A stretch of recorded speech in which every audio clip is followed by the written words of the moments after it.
యేసుక్రీస్తు ప్రభుల వారి పేరట తన సేవ పరిచర్యలో నన్ను నడిపిస్తున్నందుకు క్రీస్తు వారి నామంలో ఆయనకి నా హృదయపూర్వకమైనటువంటి వందనాలు, కృతజ్ఞతాస్తుతులు తెలియజేస్తూ యథావిధిగా దేవుని వాక్యాన్ని వినడానికి వచ్చిన మీ అందరికీ మన ప్రభువును మన రక్షకుడునైన యేసుక్రీస్తు వారి ఉన్నతమైన నామంలో మీ అందరికీ నా నిండు హృదయపూర్వకమైన శుభాలు, వందనాలు తెలియజేస్తున్నాను. ప్రియులారా, మంచిది. సృష్టికి మూలమెవరు? మరి సంవత్సరం అంతా ఇదే ఉంటుంది మనకి. సృష్టికి మూలమెవరు? మరి సృష్టికి మూలం ఎవరు అనేటువంటి దాంట్లోనే ఒక పాయింట్గా ఈరోజు ఏంటంటే సృష్టికర్త ఎవరు, సృష్టికి మూలం ఎవరన్న పాయింట్లోనే ఈరోజు మనం నేర్చుకునే పాఠాంశంలో ఒక భాగంగా ఏంటనంటే సృష్టికర్త ఎవరు. ప్రార్థన చేసుకుని వాక్య ధ్యానంలోనికి వెళ్ళిపోతాం. దయచేసి అందరి తలలో నుంచి కళ్ళు మూసుకోండి. శాశ్వతమైన ప్రేమతో అతి మిక్కిలిగా ప్రేమించిన కన్న తండ్రి, నీ పరిశుద్ధమైన ఉన్నతమైన నామమునకు మా ప్రభువును మీ ప్రియ కుమారుడు మా రక్షకుడునైనా యేసుక్రీస్తు వారి ఉన్నతమైన నామములో మీకు కృతజ్ఞతాస్తుతులు చెల్లిస్తూ ఉన్నాం. నీ మాటలు నేర్చుకోవడానికి మేము మీ యొక్క నాయనా మహోన్నతుని విద్యా గ్రంథము దగ్గరికి వచ్చి ఉన్నాం. ఈ మహోన్నతుని విద్యా గ్రంథములో మేము మా ప్రభా విద్యార్థులుగా ఉన్నాం కనుక మీ విద్యలో ఉన్నతమైన వారిగా ఎదగటానికి మీ సహాయాన్ని దయచండి. మా ప్రభా, నీ మాటలు వినడానికి వచ్చిన నీ పిల్లలను, నీ మాటలు చెప్పడానికి నిలబడిన మీ దాసునికి సమయోచితమైనటువంటి జ్ఞానమును, పరిశుద్ధాత్మ దేవుని ప్రేరణను, మీ మాటలు చెప్పగలిగినటువంటి సామర్థ్యమును మీ దాసుడైన నాకు దయచేసి నాకు తోడుగా ఉండి నాలో ఉండి మీరే మాట్లాడండి. నాయనా, సృష్టికి మూలం ఎవరు అనేటువంటి అంశంలో సృష్టికర్త ఎవరో కూడా నేర్చుకోవడానికి మీ సహాయాన్ని అనుగ్రహించమని క్రీస్తు వారి ఉన్నతమైన నామములో ఈ ప్రార్థన మిమ్మల్ని అడిగి వేడుకొనిచున్నాము కన్న తండ్రి, ఆమేన్. మంచిది. ప్రియమైన దేవుని వారలారా, సృష్టికర్త ఎవరు అనేటువంటి సందర్భంలో మనం ఒక మాట మనము గత వారాల్లో నేర్చుకున్న పాఠాంశం ఏంటంటే విశ్వదినాలు 3 దినాలు జరిగినాయి. ఎన్ని దినాలు జరిగినాయి? 3 దినాలు విశ్వ దినాలు జరిగినాయి. అవి ఎవరి దినాలు అని అంటే దేవుని దినములు, మనుషుని దినములు కాదు. ఎవరి దినాలు అవి? దేవుని దినములు. వాటికి దేవుడు పెట్టిన పేరు ఏం పేరు అని అంటే విశ్వ దినములు అన్నాడు. విశ్వ దినాల్లో 3 జరిగినాయి. 3 కాడ మనం ఒకసారి బ్రేక్ చేస్తే సృష్టికర్త అంటే ఏంటి అసలు? సృష్టికర్త అంటే ఎవరు అసలు? సృష్టికర్తకు ఏదైనా చేయాలంటే ఒక వస్తువు ఉంటే మనిషి చేయగలడు. జాగ్రత్తగా వినాలి. ఇప్పుడు నా దగ్గర ఉన్నటువంటి ఈ మందసపు నిబంధన మందసపు మరి యొక్క బలను మనం చూస్తున్నాం. ఇది ఒక చెట్టును చూసినప్పుడు ఒక వ్యక్తికి ఇది ఎలా చేయొచ్చు అని కనిపెట్టాడు. దీన్ని కనిపెట్టాడు కానీ సృష్టికర్త కాదు. జాగ్రత్తగా అర్థం చేసుకోవాలి. సృష్టికర్త అన్నది వేరు, కనిపెట్టి తయారు చేసింది వేరు. ఎందుకంటే కనిపెట్టి తయారు చేసాడంటే అతను ఏదో ఒక పదార్థాన్ని తీసుకోవాలి. ఇప్పుడు ఇది తయారు చేయడానికి ఈ వడ్రంగి అతను ఒక చెక్కను తీసుకున్నాడో లేకపోతే ఒక చెట్టును తీసుకుని దీన్ని ఇలా డిజైన్ చేసాడు. దీన్ని ఏంటంటే కనిపెట్టడం అంటారు. దీన్ని ఏమంటారు? కనిపెట్టడము. దీన్ని ఇలా చేయొచ్చు అని కనిపెట్టి, దీని ద్వారాగా ఇది చేయొచ్చు అని కనిపెట్టి దీన్ని ఇలా డిజైన్ చేశాడు. ఇప్పుడు సృష్టికర్త అంటే ఏంటి? ఇప్పుడు ఈ విశ్వాన్ని తయారు చేసడానికి సృష్టికర్త పూనుకున్నాడు. మీరు జాగ్రత్తగా వినాలి. విశ్వాన్ని తయారు చేయడానికి సృష్టికర్త పూనుకున్నాడు. మొదట భూమి ఆకాశాన్ని చేశాడని చెప్పాను. తర్వాత వెలుగు చీకటలని వేరుపరిచాడని చెప్పాను. మనం బైబిల్లో చదువుకున్నాం ఈ మాటలన్నీ కూడా. తర్వాత మనం ఆలోచన చేయగలిగినట్లయితే రెండో దినాన మరి ఆయన ఏం చేశాడంటే విశాల తీసుకొచ్చాడంట. విశాలమును బయటికి తీసుకొచ్చాడు. నీటిలో దాగి ఉన్న విశాలమును బయటికి తీసుకొచ్చాడు. జలములను వేరుపరిచాడు విశాలం ద్వారా. ఆకాశము పైన కొన్ని జలములను, ఆకాశము క్రింద కొన్ని జలములను వేరుపరిచాడు. ఆరిన నేల కనబడుగా అన్నాడు 3వ దినాన్న. అంటే ఇవన్నీ కూడా మీకు 3 దినాలు చెప్పుకుంటూ వచ్చాను. ఇప్పుడు బాగా జాగ్రత్తగా ఆలోచన చేయాలి. ఒక విషయాన్ని మీకు చెప్తాను. ఇప్పుడు సృష్టికర్త అంటే ఎవరనంటే, సృష్టికర్తకు ఏముండాలో క్వాలిఫికేషన్స్ చెప్తాను, మీరు జాగ్రత్తగా అర్థం చేసుకోవాలి. ఇప్పుడు మనకి ఏదైనా ఒక వస్తువు తయారు చేయాలంటే దానికి పదార్థం ఉండాలి. దానికి ఏముండాలి? పదార్థం ఉండాలి. పదార్థం లేకుండా మనం ఏమీ కూడా చేయడం. దాన్ని సృష్టికర్త అంటారు. ఇప్పుడు సృష్టికర్తకు ఉన్నటువంటి క్వాలిఫికేషన్ ఏంటి మీరు చూడండి. బైబిల్లో నుంచి రోమీయులకు రాసినటువంటి పత్రిక, అపోస్తలుడైనటువంటి పౌలు గారు రోమీయులకు రాసినటువంటి పత్రికలో ఒక అద్భుతమైనటువంటి మాట మనకు కనిపిస్తూ ఉంటది. చదువుదామా? రోమీయులకు రాసినటువంటి పత్రిక 4వ అధ్యాయము, రోమీయులకు రాసినటువంటి పత్రిక 4వ అధ్యాయములో ఒక మంచి మాట మనకు కనిపిస్తుంది. చూడండి, 17వ వచనాన్ని మనం చదువుకుందాం. 17వ వచనాన్ని మనం చదువుకుందాం. ఏమని రాయబడి ఉంది అక్కడ? తాను విశ్వసించిన దేవుని ఎదుట అనగా మృతులను సజీవులనుగాను, మృతులను సజీవులనుగా చేయువాడును. ఇప్పుడు బాగా అండర్లైన్ చేసుకోండి అన్నమాట. లేని వాటిని ఉన్నట్టుగా పిలిచేవాడు, ఉన్నట్టుగానే పిలిచేవాడు నాయన అన్నాడు. చూడండి అక్కడ. ఇప్పుడు అర్థమైంది మీకు? సృష్టికర్త అంటే ఎవరు అనుకున్నారు? లేని వాటిని ఉన్న వాటిగా పిలిచేవాడిని సృష్టికర్త అంటారు. మీకు బాగా అబ్జర్వేషన్ అవ్వాలి. ఇప్పుడు ఇది ఎలా తయారవడానికి ఈ వడ్రేంగి వాడు ఏం తీసుకున్నాడు? చెట్టును తీసుకున్నాడు. చెట్టు ఉంది కాబట్టి ఇది ఇలా చేయొచ్చు అనేటువంటి విషయాన్ని కనిపెట్టాడు.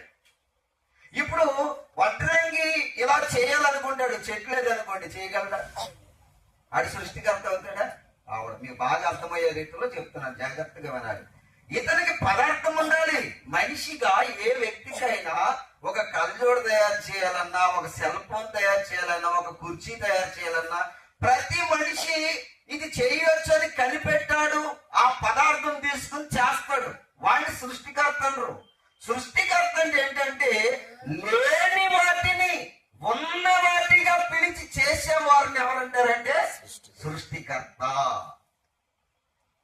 భూమి లేదు, ఆకాశము లేదు.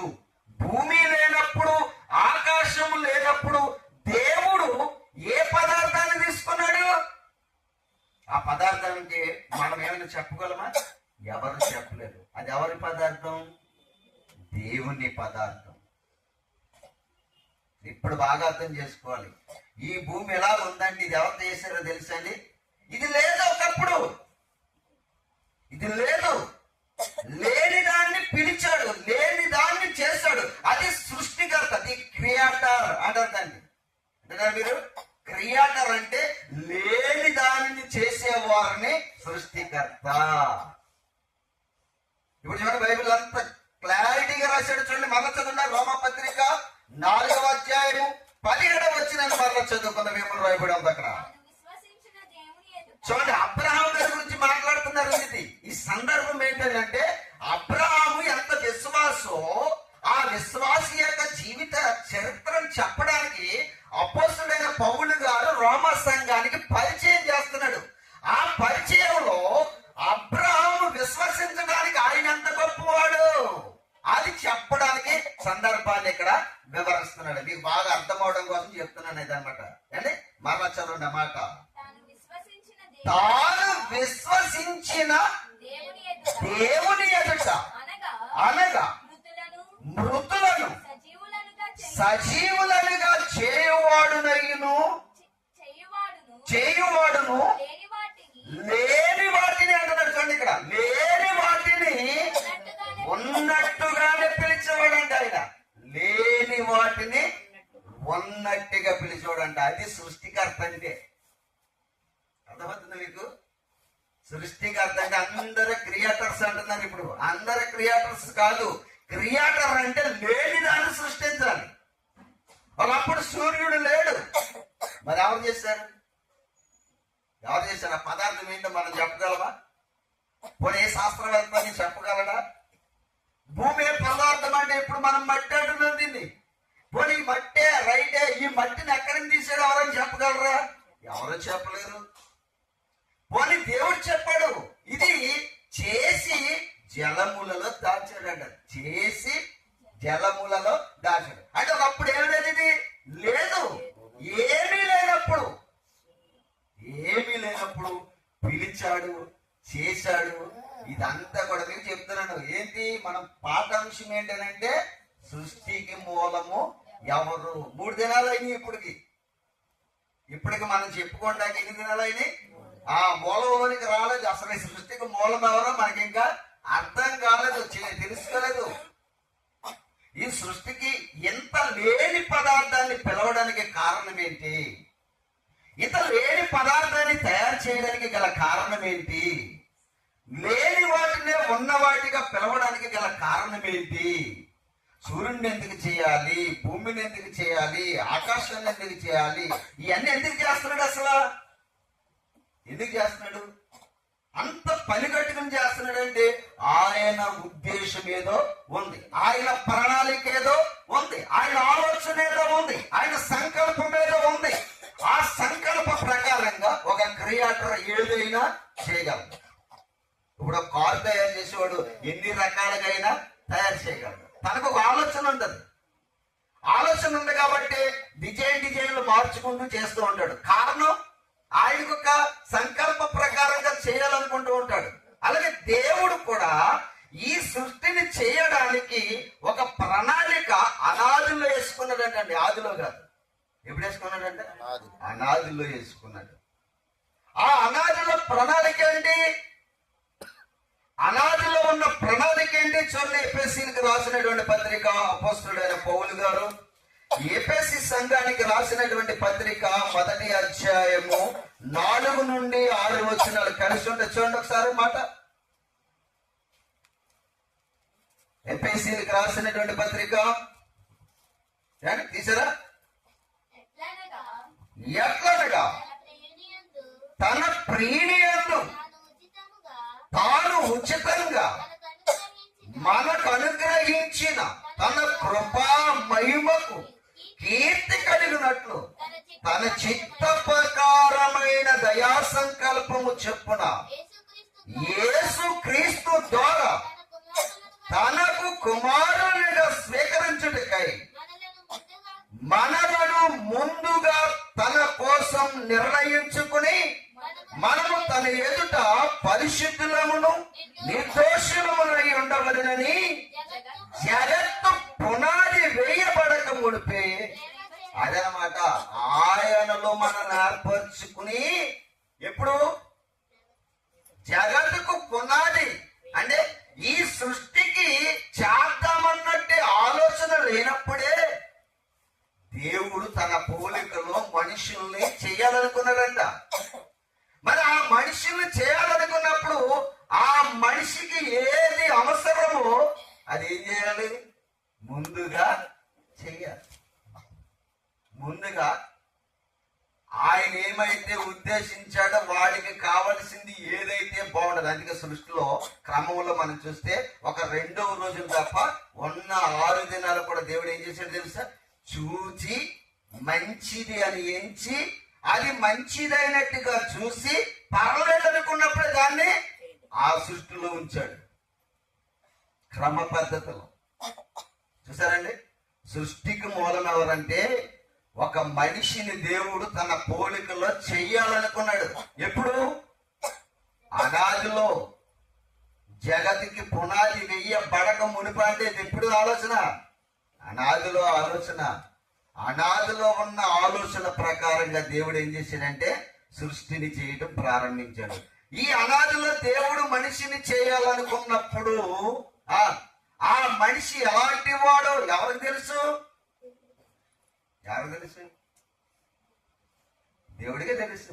అందుకనే ఈ మనిషికి ఏమేమి కావాలో, ఏదేది అవసరత ఉందో, ఆ అవసరత సృష్టిలో మనిషికి ఎలా ఉంటాడో ఇవన్నీ కూడా ఏం చేశాడంట?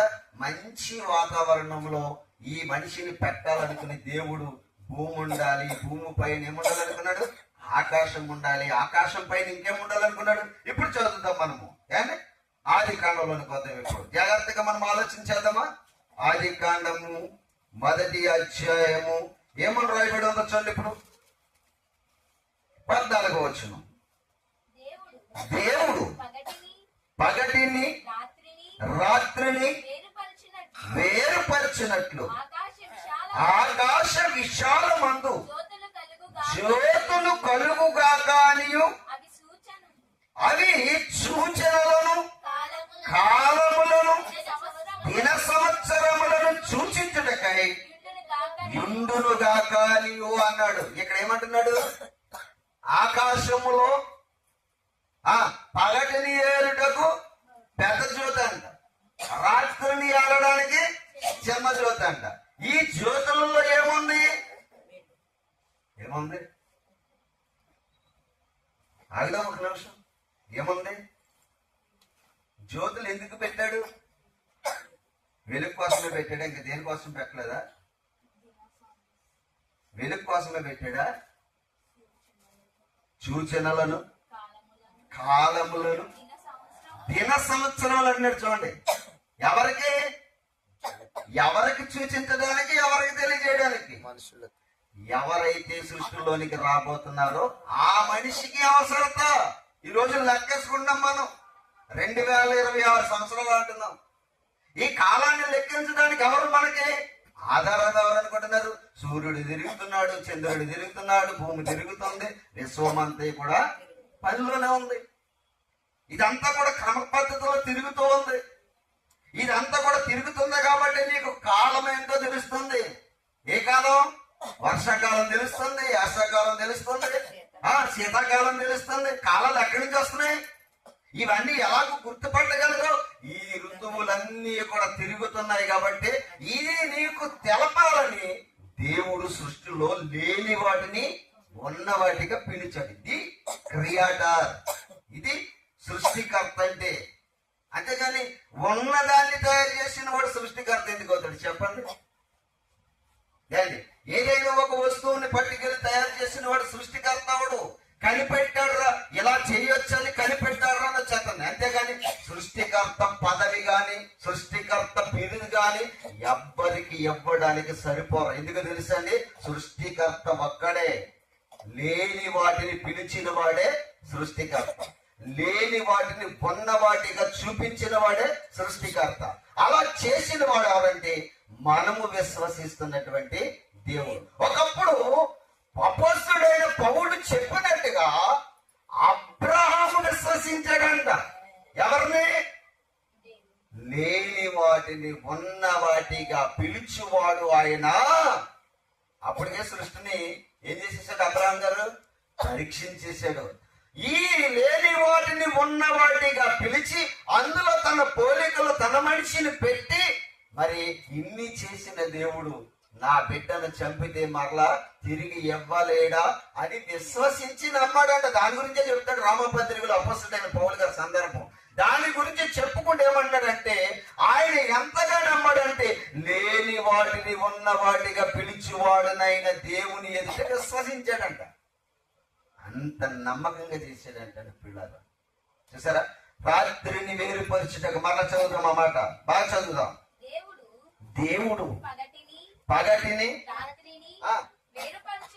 రాత్రిని వేరుపరచినట్లు ఆకాశ విశాలమందు జ్యోతులను కనుగొనుగాక అనియు అవి సూచనలను కాలములను దిన సంవత్సరములను.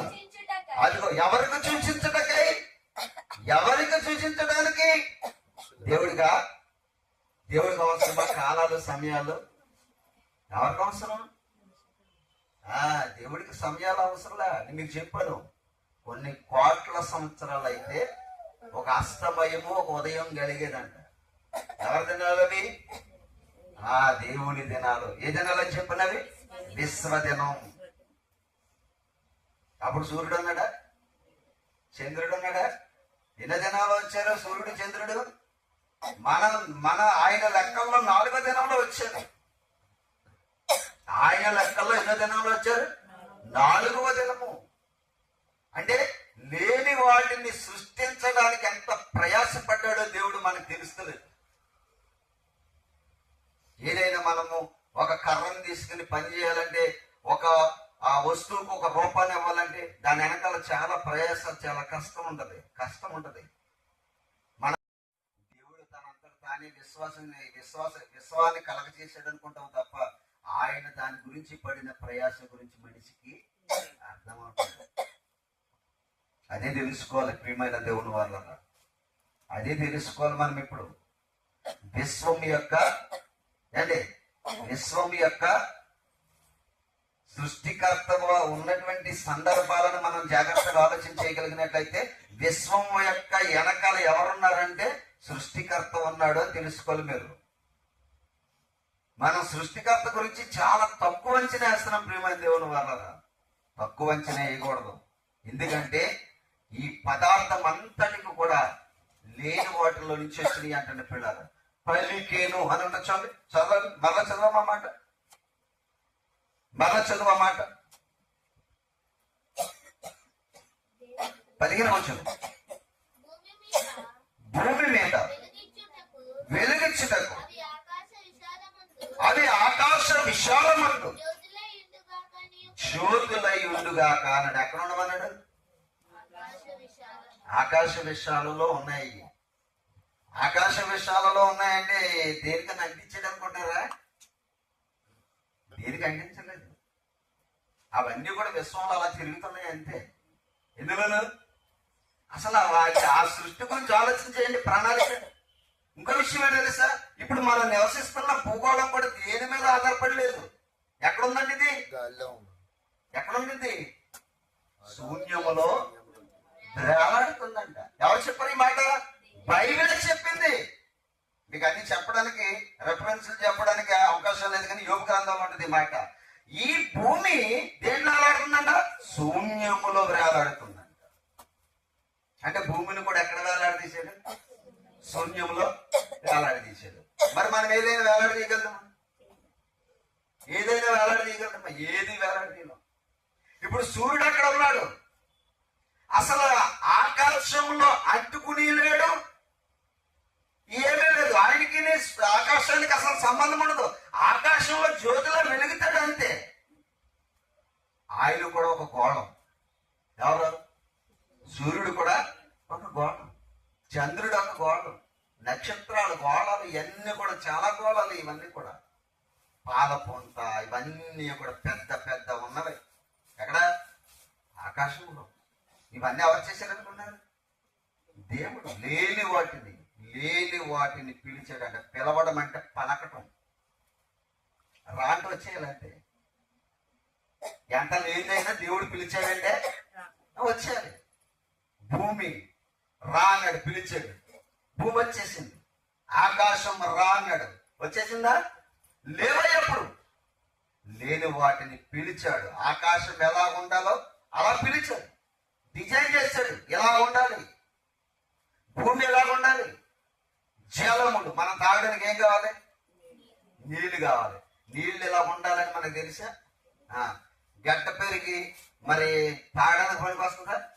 తాగడానికి పనికిరాదు. తాగడానికి పనికి రావాలంటే ఏం చేయాలి? పెరుగుని విడగొట్టుకోవాలి మనం. అలాగే నీళ్లని రాశిగా పోసేసి ముడి పదార్థంగా పెట్టేసేది అనుకోండి, మనం తాగడానికి నీళ్ళు.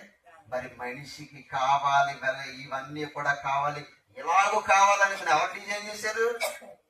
అదేండి, ఆయనండి సృష్టికర్త. సృష్టికర్త అంటే ఏదో సామాన్యుడు అనుకుంటున్నారా?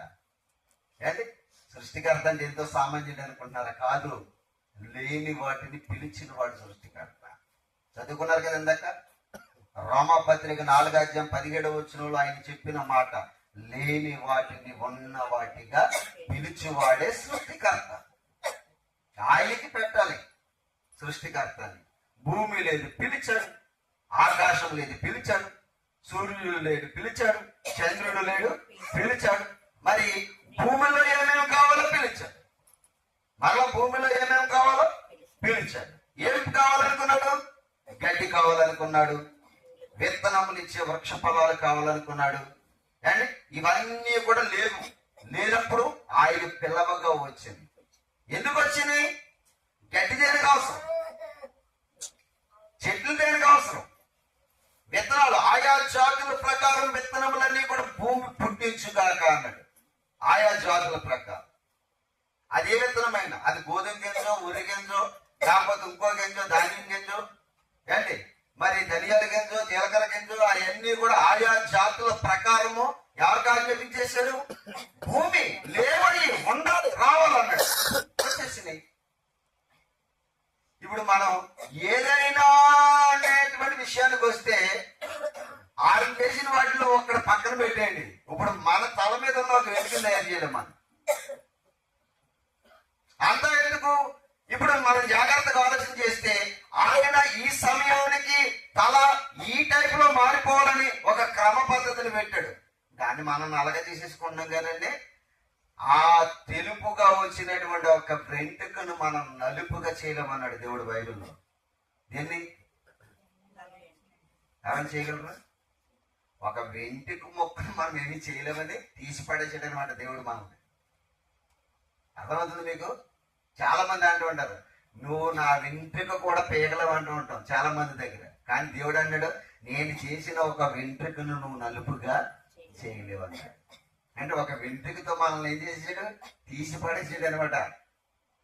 బాగా ఆలోచించండి. అంటే సృష్టికర్త చేసిన దాంట్లో దేన్ని కూడా మనం సమానంగా చెయ్యలేము. సృష్టికర్త, క్రియేటర్ అంటే దేవుడు ఒక్కడే. ఎందుకంటే ఆయన మాత్రమే లేని వాటిని ఉన్న వాటిగా పిలిచిన వాడు. నాలుగో దినాన్ని ఏం చేశాడు? సూర్యుడిని, చంద్రుణ్ణి చేశాడు. తర్వాత దాంట్లో ఏం పెట్టాడు? కాలాలు పెట్టాడు, సూచనలు పెట్టాడు, దినములు పెట్టాడు, సంవత్సరాలు పెట్టాడు. మరి కాలము, దినము, సంవత్సరం మనకు తెలుస్తుందా? తెలుస్తలేదా? తెలుస్తుంది. ఎందుకంటే భూమి తన చుట్టూ తాను తిరగడానికి ఎన్నిసార్లు చెప్పండి మీకు? ఎన్ని గంటలు? 24 గంటలు. భూమి తన చుట్టూ తాను తిరగడానికి 24 గంటలు. చంద్రుడు భూమి చుట్టూ తిరుగుతున్నాడంట. చంద్రుడు దేని చుట్టూ తిరుగుతున్నాడు? భూమి చుట్టూ తిరుగుతున్నాడంట. ఇప్పుడు చంద్రుడు భూమి చుట్టూ తిరగడానికి ఎన్ని సంవత్సరాలు పడుతుంది? ఎన్ని రోజులు పడుతుంది? నెల దినాలు పడుతుందంట. ఏమండి, ఇప్పుడు భూమి చంద్రుడు కలిపి సూర్యుని చుట్టూ తిరుగుతున్నారంట. ఎవరి చుట్టూ? ఈ భూమి, చంద్రుడు, సూర్యుని చుట్టూ తిరగడానికి ఎంతకాలం పడుతుంది అనుకున్నారు? సంవత్సరం పడుతుందంట. ఇవి శాస్త్రవేత్తలు వేసినటువంటి లెక్కలు. ఇప్పుడు ఈ కాలాన్ని, సూచనలు మనకు తెలుపుతివియని ఎవరు చెప్పారు? శాస్త్రవేత్త కంటే దేవుడే ముందుగా మనకి చెప్పాడు. ఈ జ్యోతుల వల్ల మీకు దినాలు తెలుస్తాయి, ఈ జ్యోతుల వల్ల మీకు సూచనలు తెలుస్తాయి. సూచనలు అంటే ఏంటి? కాలం గురించి చెప్పేసాడే. శీతాకాలం, వేసవకాలం, వర్షాకాలం, మన కాలాల గురించి తెలుసుకోండి. సూచనలు అంటే ఏంటి? భయోత్పాతాలు జరుగుతూ ఉంటాయి ఆకాశంలో. ఎప్పుడైనా ఉపద్రవాలు మనకు వచ్చినప్పుడు మనకు సూచనలు కనిపిస్తూ ఉంటాయి ఆకాశంలో. దాన్ని సూచన అంటది అనమాట.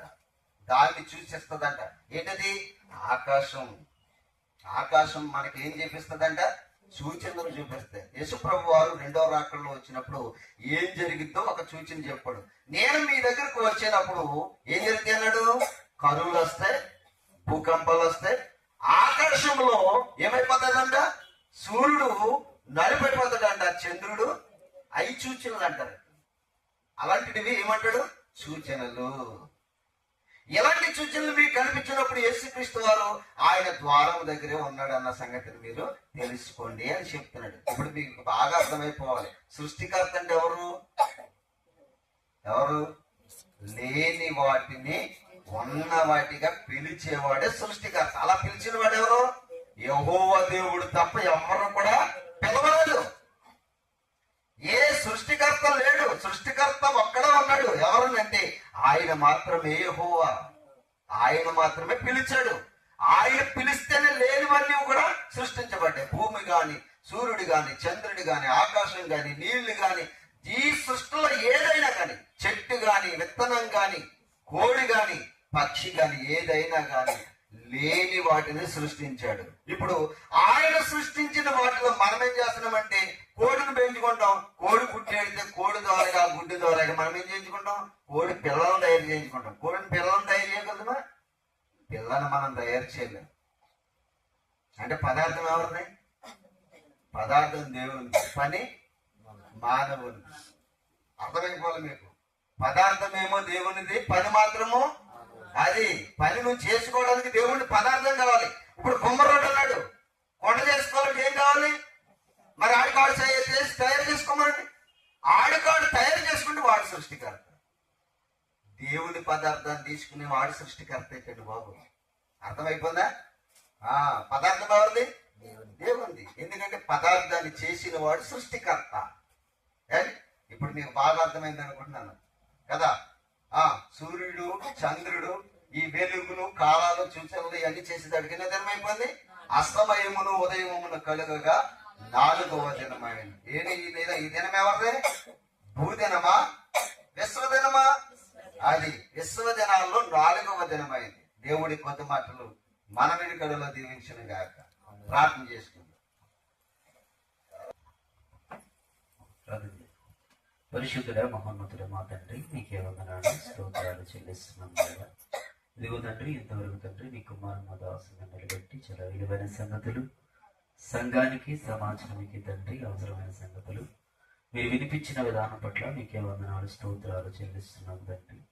ఎవరమైతే తండ్రి నీ మాటలు వింటున్నామో తండ్రి, విని విడిచిపెట్టి మమ్మల్ని మేము మోసం చేసుకునే వారు కాకుండా వినదాని ప్రకారంగా నడుచుకునే భాగ్యాన్ని దయచేయండి దేవా. చక్కటి సందేశాలు అందిస్తున్న దయచేయనులకు దేవా, మంచి ఆయుష్ ఆరోగ్యాన్ని దయచేయండి తండ్రి.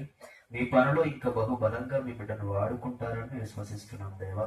దానికి ఇచ్చిన కుటుంబాన్ని, ఇదిగో తండ్రి మా సంఘాన్ని దీవించి మీ కృపలో భద్రపరిచి బలపరచమని దేవా, మీ చిత్తమైతే మరొక రోజు మిమ్మల్ని స్తుతిస్తూ మిమ్మల్ని గణపరిచే విధానమైనటువంటి వాక్యాన్ని ధ్యానించుకునే అవకాశం నాకు మాకు ప్రతి ఒక్కరికి దయచేయమని, ఇంత విలువైన సంగతులు అందిస్తున్న దాసులు ఇంకా జ్ఞానాన్ని దయచేసి మీ కృపలో భద్రపరిచి బలపరచమని యేసయ్య అతి శ్రేష్టమైన నామమున వేడుకను ప్రార్థిస్తున్నాము తండ్రి.